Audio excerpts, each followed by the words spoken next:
Serandom apa liburan kalian? Kemarin gue abis liburan selama 2 bulan melewati beberapa negara bagian yang ada di ASEAN. Mulai dari kejebak banjir, tidur di tenda pengungsian, dan lain sebagainya. Itu bener-bener unexpected banget anjay. Kayak kalau gue ceritain ke anak cucu gue bakal dibilang fiktif dah. Tapi tenang aja, saya mempunyai segudang pap, segudang bukti. Jadi ini cerita bukan fiktif. Sebelum masuk ke ceritanya, di sini saya akan menjelaskan kalau liburan itu mempunyai banyak style. Ada yang low budget, ada yang jadi backpacker, ada yang fancy. Nah, dikarenakan kita bukan orang kaya, kita memilih untuk menjadi backpacker hanya menggunakan satu daypack. Daypack tahu daypack kan, tas sekolah, bertahan selama berbulan-bulan dengan tas sekolah. Cerita ini gue bukan mau membahas keseluruhan perjalanan selama 2 bulan, dikarenakan itu akan sangat amat panjang. Tetapi di sini yang ingin gue highlight adalah selama gue menjadi backpacker, gue itu ketemu orang-orang yang itu deh.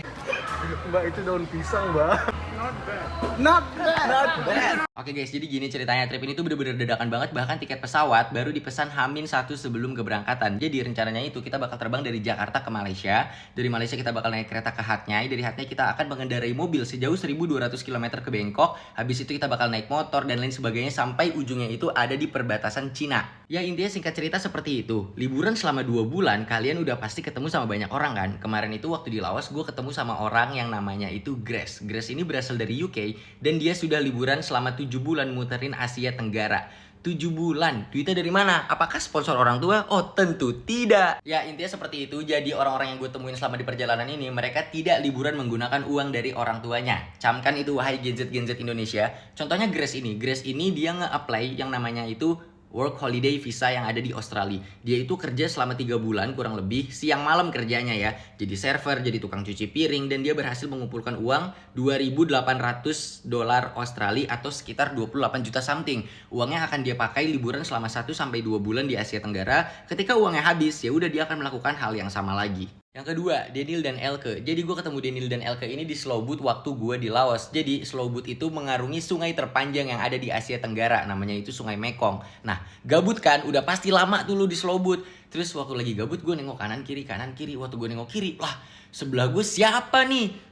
So sweet amat, jealous lah gue anjay. Sebenarnya bukan jealous sih, tapi lebih kayak ke iya anjay lucu banget, kapan ya gue bisa begitu. Terus sampai akhirnya ketika kita sudah turun dari Slowboat, kan kita ngobrol-ngobrol kan sama penumpang. Ternyata kita memiliki tujuan hotel yang sama, kita menginap di hotel yang sama. Sampai akhirnya ya udah kita charter kayak mobil bak gitu barengan biar kita menuju hotel tersebut. Terus ketika kita sudah sampai di hotel tersebut, kita kan ngobrol lebih lanjut kan, kita kenalan-kenalan. Terus gue tanya kan, nama lo siapa? Nama gue Daniel, ini Elke pacar gue. Kita udah pacaran selama 1 tahun, kita lagi jalan-jalan di Asia Tenggara dalam rangka gap year. Jadi waktu gue tanya umur lo berapa, umur mereka baru 17 atau 18 tahun gitu, gue lupa. Mereka jalan-jalan berdua mengelilingi Asia Tenggara. BTW asal mereka dari Belanda. Terus mereka tuh bilang kayak, iya gue lagi gap year nih, daripada gue gabut ya udah gue jalan-jalan aja. Sebelum mereka melakukan aktivitas jalan-jalan tersebut, mereka juga kerja dulu di negara mereka berasal. Mereka tuh kerja 3-4 bulan, ngumpulin uang sekian puluh juta, terus jalan-jalan. Jadi kayak gitu guys. Lucu banget anjay. Ya udah deh, karena gue udah kenalan sama mereka, jadinya malamnya itu kita main bowling bareng, terus kayak ngobrol-ngobrol lebih banyak lagi, sampai akhirnya besoknya ketika kita udah pengen pisah, karena kan kita beda tujuan kan.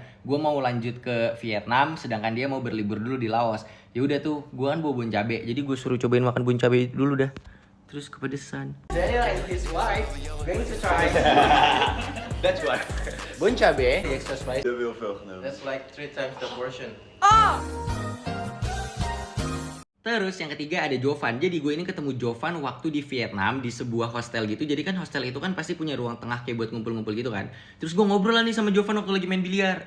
Lu dari mana? Terus kata dia gue dari Prancis. Umur lu berapa? 20 tahun. Wah pasti lu lagi gap year juga. Soalnya dari kemarin gue ketemu anak-anak yang 19 tahun, 20 tahun tuh lagi pada gap year. Terus kata dia, enggak. Jadi gue tuh emang pengen gap year, tetapi nggak boleh sama orang tua gue. Terus lu sekarang kuliah? Gue tanya gitu kan. Terus kata dia, iya gue kuliah. Tapi kayak hybrid gitu, gue kurang ngerti kemarin dia ngejelasinnya kayak gimana.